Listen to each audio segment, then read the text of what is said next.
রকম চাপের মুখে আছে ভারতের পশ্চিমবঙ্গ রাজ্যের মুখ্যমন্ত্রী মমতা ব্যানার্জি। রীতিমতো বাংলাদেশের সদ্য ক্ষমতাচ্যুত প্রধানমন্ত্রী শেখ হাসিনার পরিণতি বরণের দ্বার প্রান্তে দাঁড়িয়ে আছেন তিনি।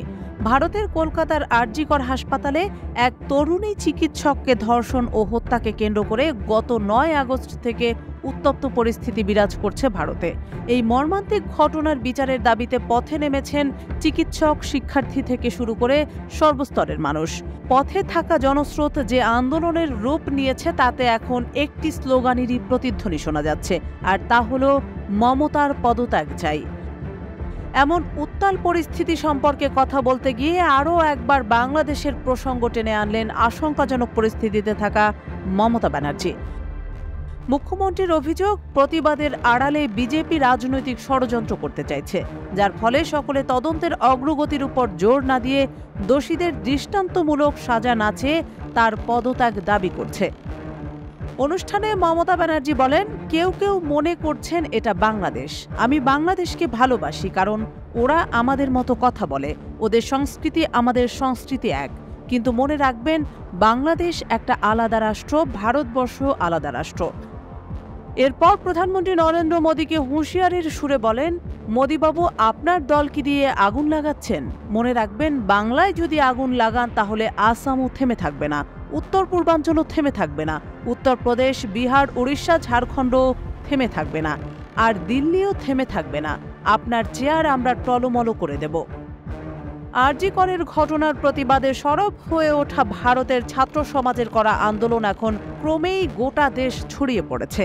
এটির সাথে অনেকেই তুলনা করেছেন বাংলাদেশের সাম্প্রতিক ছাত্র আন্দোলনের। এই তুলনার রেশ ধরে 28 আগস্ট বুধবার তৃণমূল ছাত্র পরিষদের প্রতিষ্ঠা দিবসের অনুষ্ঠানে বুধবার পশ্চিমবঙ্গ ছাত্র সমাজের ডাকা নবান্ন অভিযান এবং তাতে বিজেপির ইন্ধন থাকার অভিযোগ সহ একাধিক বিষয় নিয়ে কথা বলেন মমতা ব্যানার্জি।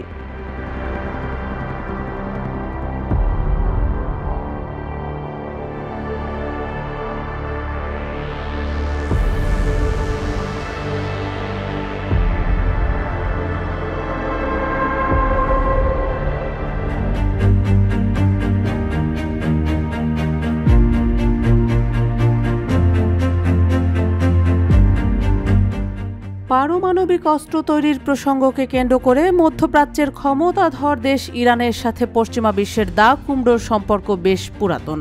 একদিকে ইরান বলে দেশটি পারমাণবিক অস্ত্র তৈরি করলে পশ্চিমাদের আটকানোর ক্ষমতা নেই, আবার অন্যদিকে পশ্চিমা বিশ্ব মনে করে ইরান পারমাণবিক অস্ত্র তৈরি সম্পন্ন করতে পারলে সেটি মধ্যপ্রাচ্য সহ পশ্চিমাদের জন্য বড় ধরনের হুমকির কারণ হয়ে দাঁড়াবে।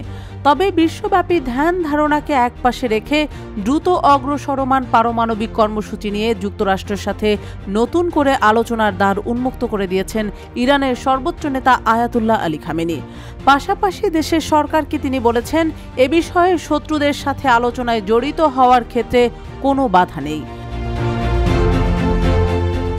27 আগস্ট মঙ্গলবার এ বিষয়ে নির্দেশনা দেওয়ার সময় সংস্কারবাদী প্রেসিডেন্ট মাসুদ পেজেশকিয়ান সরকারকে সতর্ক করে খামেনি বলেন, তবে আমেরিকাকে কোনোভাবেই বিশ্বাস করা যায় না, তাই আলোচনার সময় এ বিষয়ে বিশেষভাবে সতর্ক থাকতে হবে।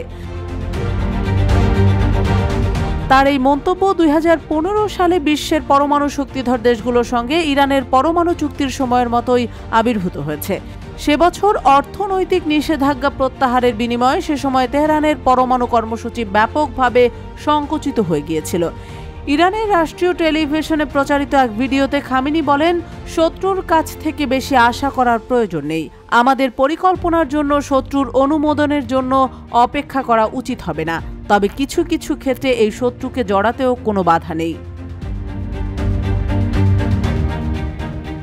ইরানের পরমাণু কর্মসূচি থেকে সাবেক মার্কিন প্রেসিডেন্ট ডোনাল্ড ট্রাম্প যুক্তরাষ্ট্রকে প্রত্যাহার করে নেওয়ার পর থেকে মাঝে মধ্যেই নিজেদের পরমাণু কর্মসূচি নিয়ে যুক্তরাষ্ট্রের সঙ্গে আলোচনা করার প্রস্তাব দিয়ে আসছেন খামেনি।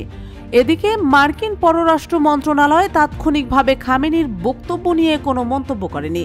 ইরান এবং মার্কিন যুক্তরাষ্ট্রের মধ্যে পারমাণবিক ইস্যুতে সাম্প্রতিক বছরগুলোতে পরোক্ষ আলোচনা হয়েছে। এক্ষেত্রে ওমান এবং কাতার মধ্যস্থতাকারীর দায়িত্ব পালন করেছে।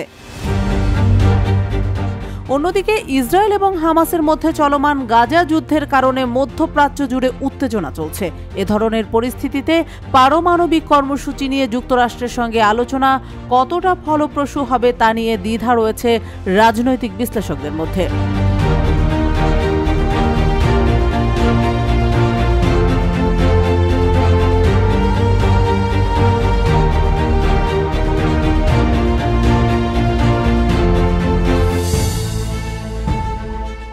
আন্তর্জাতিক রাজনীতিতে সীমান্ত ঘেঁষার রাষ্ট্রসমূহের ভৌগোলিক অবস্থান বিশেষভাবে গুরুত্বপূর্ণ। ভৌগোলিক অবস্থান একদিকে যেমন কোনো রাষ্ট্রের শক্তিমত্তার মূল উৎস হয়ে উঠতে পারে, অন্যদিকে আবার কোনো রাষ্ট্রের চিরন্তন দুর্বলতার কারণ হয়েও দাঁড়াতে পারে।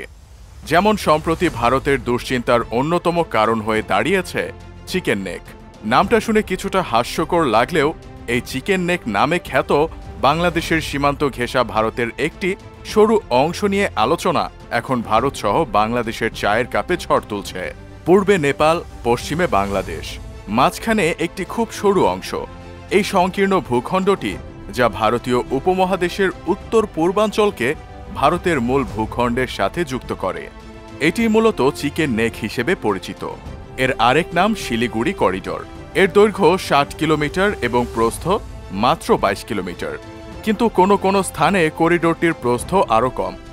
এই অঞ্চলটি ভারতের 7 সিস্টার্স রাজ্যসমূহ এবং অন্যান্য অংশের মধ্যে সংযোগ স্থাপন করে। 7 সিস্টার্সের রাজ্যসমূহ হল অরুণাচল প্রদেশ, আসাম, মণিপুর, মেঘালয়, মিজোরাম, নাগাল্যান্ড এবং ত্রিপুরা।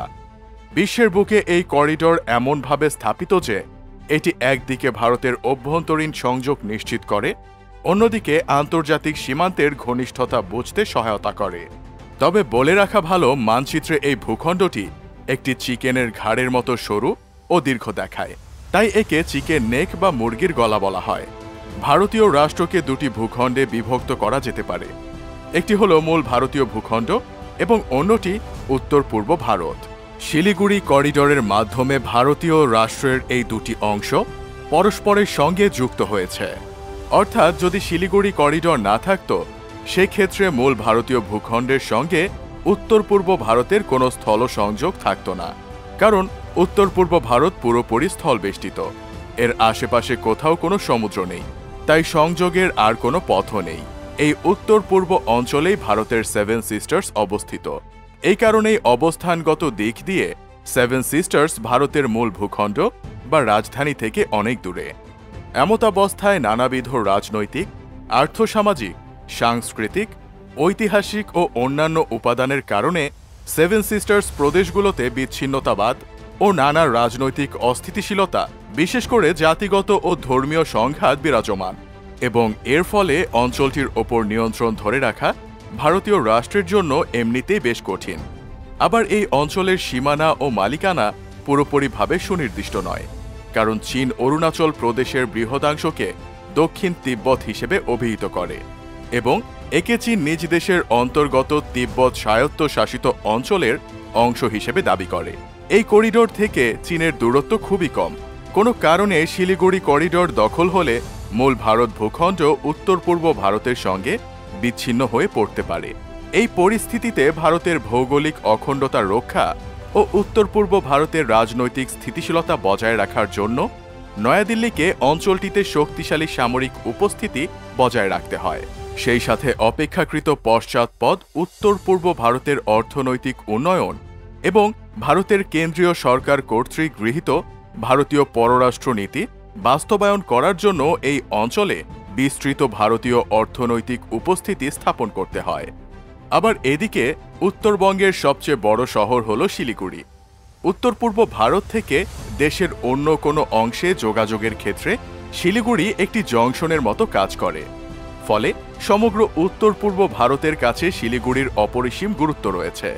শিলিগুড়ি করিডোরের আন্তর্জাতিক গুরুত্ব যথেষ্ট। নেপাল এবং ভুটানও বিশ্বের অন্যান্য অংশের সাথে সংযোগ স্থাপনের জন্য শিলিগুড়ি করিডোরের ওপর অনেক বেশি নির্ভর করতে হয়। অর্থাৎ শিলিগুড়ি করিডোর বা চিকেন নেক দেশের দুটি অংশের মধ্যে সড়ক ও রেল যোগাযোগ বজায় রাখার জন্য উত্তর পূর্ব এবং বাকি ভারতের মধ্যে একটি ট্রানজিট পয়েন্ট হিসেবে কাজ করার জন্য এবং নেপাল ও ভুটানের সাথে ভারতের দৈনন্দিন যোগাযোগ বজায় রাখার জন্য অপরিহার্য, যার ফলে ভারতের জন্য এই করিডোর খুবই গুরুত্বপূর্ণ।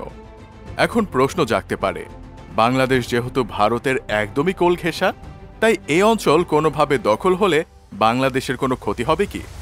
চিকেন নেক বাংলাদেশের জন্য ভূ রাজনৈতিক ও অর্থনৈতিক দিক থেকে অত্যন্ত গুরুত্বপূর্ণ। এটি ভারতের উত্তর পূর্বাঞ্চলীয় রাজ্যগুলির সাথে বাংলাদেশের সহজ ও দ্রুত সংযোগের একটি গুরুত্বপূর্ণ রুট। এছাড়াও বাংলাদেশ ভারত বাণিজ্যিক সম্পর্ক উন্নয়নে এবং যোগাযোগ ব্যবস্থা শক্তিশালী করতে চিকেন নেকের ভূমিকাও বেশ উল্লেখযোগ্য। ভারতের এই সংকীর্ণ করিডোরটি যদি কোনো কারণে বিঘ্নিত হয়, তবে তা বাংলাদেশের জন্য অর্থনৈতিকভাবে ক্ষতিকর হতে পারে, কারণ এটির মাধ্যমেই বাংলাদেশের সাথে ভারতের বাণিজ্যিক এবং কৌশলগত সংযোগ স্থাপন করা হয়।